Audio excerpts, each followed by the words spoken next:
OBC Maratha आरक्षणावर सरकार ठाम आहे असं विधान मंत्री चंद्रशेखर बावनकुळे यांनी केलेलं आहे। लोकशाहीत प्रत्येकाला न्यायालयात जाण्याचा अधिकार आहे। ओबीसी पदाधिकारी न्यायालयात जात असतील तर सरकारही न्यायालयात ठामपणे बाजू मांडणार असं बावनकुळे म्हणाले। काँग्रेस नेते बाळासाहेब थोरात यांनी शिवसेना उद्धव बाळासाहेब ठाकरे पक्षाचे प्रमुख उद्धव ठाकरेंची भेट घेतली आहे। भेटीत राजकीय परिस्थितीबाबत चर्चा झाल्याचं थोरात यांनी म्हटलेलं आहे। विधान परिषदेच्या रिक्त पदासह आगामी स्थानिक स्वराज्य संस्थांच्या निवडणुका याबाबत दोन्ही नेत्यांमध्ये चर्चा झाल्याची माहिती आहे। काँग्रेसचा इतिहासच ओबीसींच्या विश्वासघाताचा अशी जहरी टीका भाजपचे प्रवक्ते केशव उपाध्ये यांनी केली आहे। मंडल आयोग कालेकर आयोगाचे अहवाल काँग्रेसच्या सरकारांनी कुजवलं असा गंभीर आरोपही उपाध्येंनी केला। मोदी सरकारच्या काळातच ओबीसी आयोगाला संविधानिक दर्जा दिला गेला असंही उपाध्येंनी म्हटलं। त्यावेळी कत्तलखाने बंद ठेवण्यात गोकुळमध्ये भ्रष्टाचार झाल्याचा आरोप शिवसेना उद्धव बाळासाहेब ठाकरे पक्षाकडून करण्यात आलाय। गोकुळनं दूध संस्थांना घड्याळांनी जदम वाटप केलं। या वस्तूंची बाजारातील किंमत वेगळी आणि खरेदी केलेली किंमत वेगळी असा आरोप करण्यात आला। या प्रकरणी कारवाई करण्याची मागणी शिवसेना उद्धव बाळासाहेब ठाकरे पक्षाच्या संजय पवार यांनी केली। पंढरपुरातील पंचायत समिती शेतकरी भवन इथं आमदार अभिजित पाटील यांनी बैठक घेतली आहे। नागरिकांच्या समस्या सोडवण्यासाठी प्रशासकीय अधिकाऱ्यांची बैठक घेण्यात आली। एकाच ठिकाणी सर्व समस्या सुटाव्यात यासाठी ही बैठक घेण्यात आली। बिहार विधानसभा निवडणुकीपूर्वी नितीश कुमारांनी मोठी घोषणा केली। अंगणवाडी सेविका मदतनीसांच्या मानधनात 1,500 रुपयांची वाढ करण्याची घोषणा केली आहे। कुमार यांनी स्वतः सोशल मीडियावरून ही माहिती दिली।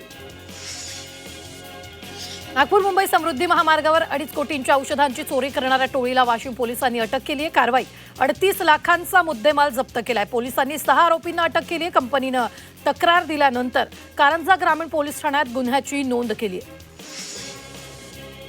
नाशिकमध्ये हक्काचं घर आता स्वस्तात मिळणार आहे। समृद्धी महामार्ग इगतपुरी दिंडोरी इथं होणाऱ्या औद्योगिक विकासामुळे घरांची मागणी वाढू लागली आहे। म्हाडाच्या नाशिक विभागीय मंडळानं 20% सर्वसमावेशक गृहनिर्माण योजनेअंतर्गत तब्बल 478 घरं विक्रीसाठी काढली। मुंबईकरांसाठी महत्त्वाचा असलेला सागरी किनारा मार्ग आता अधिक सुरक्षित राहणार आहे। या मार्गाच्या देखभालीसाठी महापालिकेनं कंत्राटदार नेमलाय। तब्बल 88 कोटी 43 लाखांचं कंत्राट देण्यात आलंय। तर कंत्राटदार पुढील 5 वर्ष या मार्गाची देखभाल करणार आहे। यासाठी 100 कर्मचाऱ्यांची टीम तैनात करण्यात येणार आहे। महावितरणवर वार्षिक 419 कोटी रुपयांचा भार येणार आहे। यामध्ये पाणी साठवणूक पद्धतीचा उंदचन विद्युत प्रकल्प आणि खासगी कंपन्यांकडून वीज खरेदी यांचा खर्च त्यात समाविष्ट आहे। हा बोजा कंपनीच्या आर्थिक स्थितीवर परिणाम करणार असून ग्राहकांकडून वीज बिलांची वसुली करण्याचं आव्हान समोर येत आहे।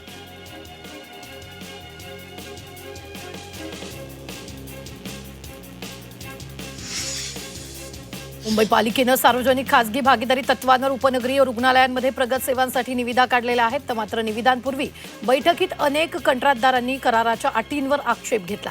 त्यामुळे पालिकेला निवेदनाची तारीख वाढवावी लागली। तर तसंच काही अटी शिथिल करण्याची योजना देखील आखली जाते। सातारा जिल्हाधिकारी कार्यालयावर ओबीसी समाजानं भव्य मोर्चा काढला।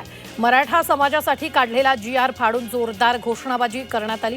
तसंच राज्य सरकारनं ओबीसीमधून मराठा समाजाला दिलेल्या आरक्षणाचा GR रद्द करावा अशी मागणी यावेळी करण्यात आली।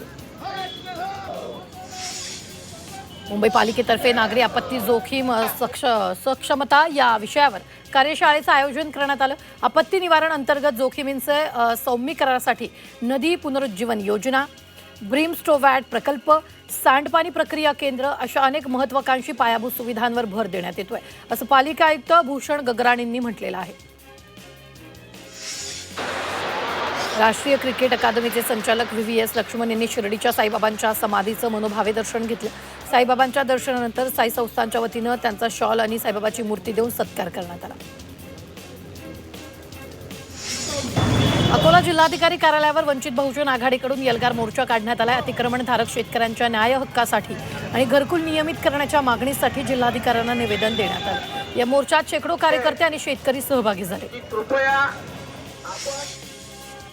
जम्मू आणि काश्मीरच्या कुलगाममध्ये दहशतवादी आणि सुरक्षा दलांमध्ये चकमक झाली।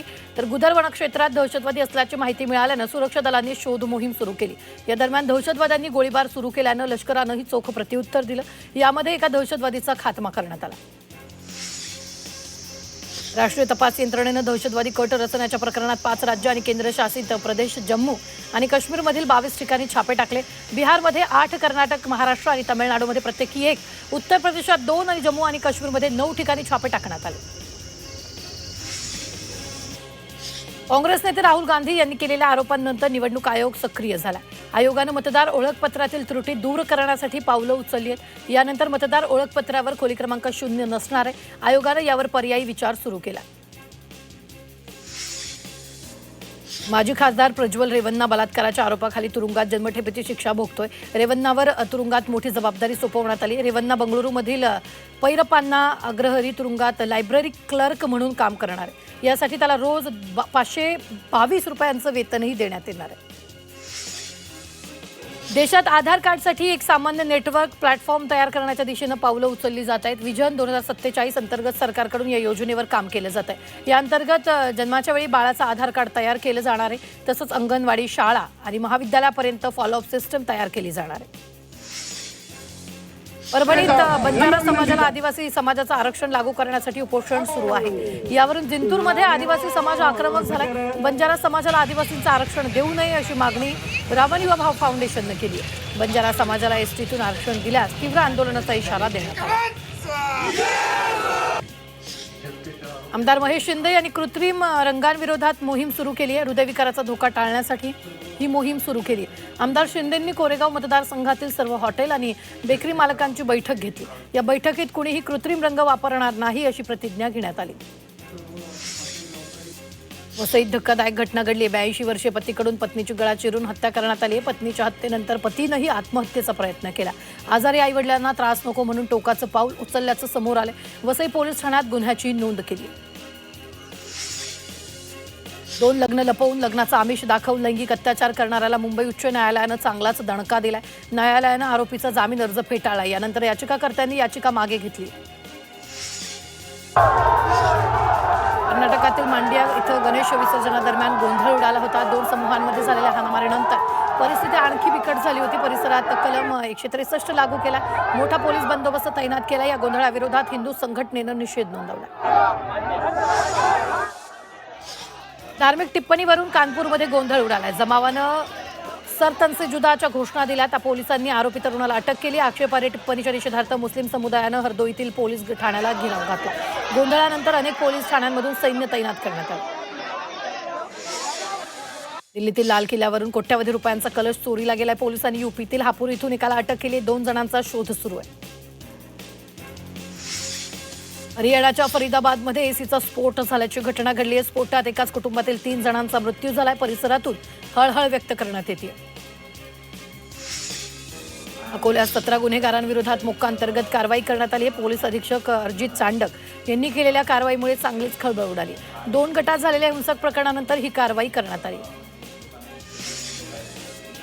नाशिकसह राज्यात 11 सप्टेंबरपर्यंत पावसाची उघडीप राहण्याची शक्यता आहे. नाशिक शहरात गेल्या वर्षीपेक्षा यंदा 7 सप्टेंबर 108 मिलीमीटर अधिक पर्जन्यमान झालेलं आहे. सलग 4 दिवसांपासून शहरात जोरदार पाऊस झाला. आता 4 ते 5 दिवस म्हणजे 11 सप्टेंबरपर्यंत पाऊस उघडीप देणार असल्याचं हवामान तज्ज्ञांनी सांगितलं. अमरावतीत संततधार पावसामुळे ग्रामीण भागातील रस्त्यांना मोठा फटका बसलाय. खड्ड्यांमुळे नागरिकांना अडचणीचा सामना करावा लागतोय. ग्रामस्थांनी रस्ते दुरुस्त करण्याची मागणी केली. नवी मुंबईला पाणी पुरवठा करणारं मोरबे धरण 100% भरलेलं आहे. तर मोरबे धरण भरल्यानं नवी मुंबई महानगरपालिकेतर्फे मोरबे धरणावर जलपूजन करण्यात आलं. यावेळी वनमंत्री गणेश नाईक, माजी खासदार संजीव नाईक आणि मनपा आयुक्तांच्या हस्ते जलपूजन संपन्न झालंय. नाशिकचं गंगापूर धरण 97% भरलंय. धरणातून 3000 क्युसेक वेगानं विसर्ग सुरू आहे. गोदावरी नदीकाठच्या गावांना सतर्कतेचा इशारा देण्यात आलाय. धरण क्षेत्रात पावसाचा जोर कायम असल्यानं विसर्ग वाढवला जाण्याची शक्यता वर्तवण्यात येते. नाशिक शहरासह जिल्ह्यातील अनेक धरणं तुडुंब भरली आहेत. नाशिकमध्ये धरण परिसरात पावसाची संततधार सुरू आहे. त्यामुळे जलसंपदा विभागानं नांदूर मधमेश्वर धरणातून 28,000 क्युसेकनं पाण्याचा विसर्ग सुरू केला. गोदावरी नदीकाठच्या गावांना सतर्कतेचा इशारा देण्यात आलाय. तसंच सुरक्षित स्थळी स्थलांतर करण्याचंही आवाहन करण्यात आलं. जायकवाडी धरण परिसरात गेल्या 2 दिवसांपासून जोरदार पाऊस सुरू आहे. त्यामुळे जायकवाडी धरणाचे 18 दरवाजे 1.5 फुटानं उघडण्यात आले. सध्या गोदावरी नदीपात्रात 37,728 क्युसेकनं पाण्याचा विसर्ग सुरू आहे. त्यामुळे नदीकाठच्या नागरिकांना सतर्कतेचा इशारा देण्यात आला. सातपुडा परिसरात गेल्या 48 तासांपासून मुसळधार पावसानं हजेरी लावली. सातपुड्याच्या उदय नदीला पूर आलेला. नदीकाठच्या नागरिकांना सतर्कतेचा इशारा देण्यात आलेला आहे. गुजरातमध्ये मुसळधार पावसानं कहर केलाय. साबरमती नदीला पूर आलाय. पुराचं पाणी रसिकापुरा आणि पाथापुरा गावात आल्यानं जनजीवन विस्कळीत झालंय. ॲपलचा वार्षिक शो म्हणजे ॲवे ड्रॉपिंग इव्हेंट उद्या 9 सप्टेंबरला होणार. या कार्यक्रमात ॲपल आपली नवी आयफोन 17 प्रो सिरीज सादर करणार आहे. यावेळी स्मार्टफोनमध्ये AI फीचर्स, अधिक ॲडव्हान्स कॅमेरा सिस्टीम आणि अधिक स्लिम डिझाईन असे बदल अपेक्षित आहेत. नेपाळमध्ये सोशल मीडियावर लादलेल्या बंदीविरोधात निदर्शनं होत आहेत. सरकारनं फेसबुक, ट्विटर, इंस्टाग्रामसह 26 ॲप्सवर बंदी घातल्यानंतर तरुणांमध्ये मोठ्या प्रमाणात संताप झाला. पोलिसांनी गर्दी नियंत्रित करण्यासाठी अश्रुधुराचा वापर केला आणि अनेक ठिकाणी कर्फ्यू लागू करण्यात आला. उपमुख्यमंत्री एकनाथ शिंदे आज संभाजीनगरच्या दौऱ्यावर आहे. शिंदे विविध विभागाच्या विकास कामांचा आढावा घेणार आहे. तसंच महापालिका निवडणुकांच्या दृष्टीनं पक्षाचा मेळावा सुद्धा घेण्यात येईल. या मेळाव्यात 2 माजी आमदार शिंदेंच्या शिवसेनेत प्रवेश करणार असल्याची माहिती आहे. महाराष्ट्र राज्य माध्यमिक आणि उच्च माध्यमिक शिक्षण मंडळाच्या 12वी परीक्षेसाठी अर्ज प्रक्रिया आजपासून सुरू झाली आहे. फेब्रुवारी-मार्च 2026 दरम्यान परीक्षा घेण्याचा अंदाज आहे. अर्ज भरण्याची अंतिम मुदत 30 सप्टेंबर आहे.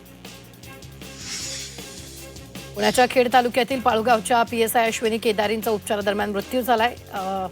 हिटरचं गरम पाणी अंगावर पडल्यानं होरपळल्या होत्या. तर गेल्या 10 दिवसांपासून पिंपरी चिंचवडमधील DY पाटील रुग्णालयात उपचार सुरू होते. कुटुंबियांना मोठा धक्का बसला असून परिसरातून हळहळ व्यक्त करण्यात येते. दादासाहेब फाळके चित्रनगरीच्या माध्यमातून फिल्म स्टडी सर्कल हा उपक्रम राबवला जाणार आहे. सांस्कृतिक कार्यमंत्री आशिष शेलार यांनी ही माहिती दिली.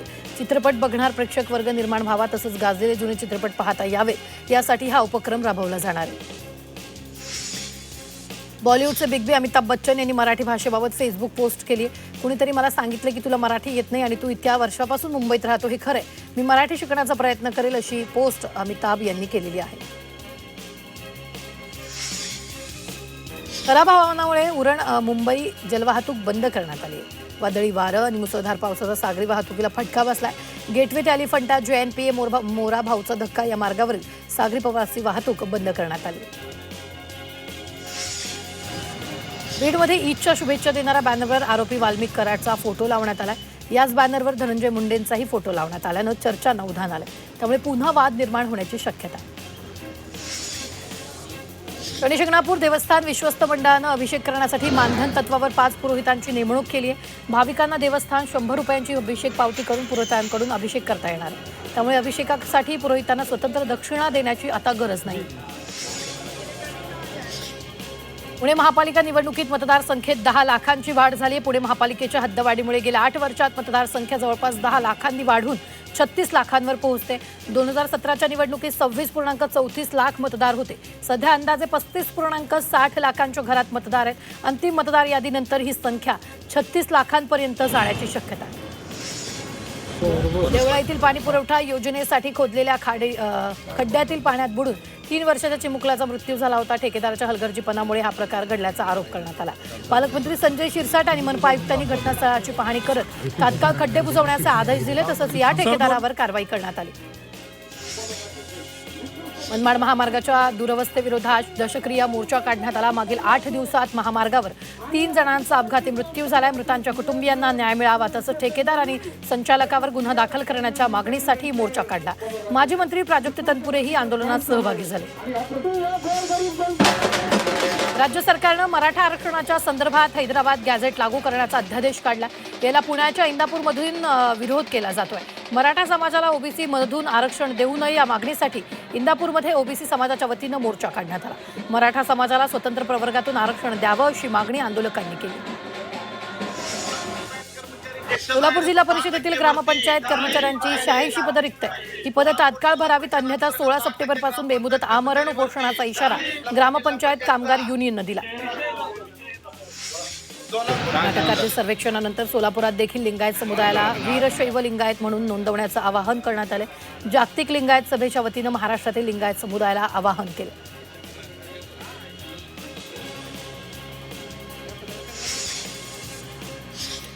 जलजीवन मिशन अंतर्गत वाशिमच्या अनेक गावांमध्ये नळाद्वारे पाणी पुरवठ्यासाठी काही महिन्यांपूर्वी कामं सुरू झाली होती. मात्र गेल्या 4-5 महिन्यांपासून निधी अभावी ही कामं पूर्ण झाली नाही आहेत. परिणामी गावकऱ्यांना त्रास होतोय. कामं लवकर पूर्ण करा अशी मागणी केली जाते.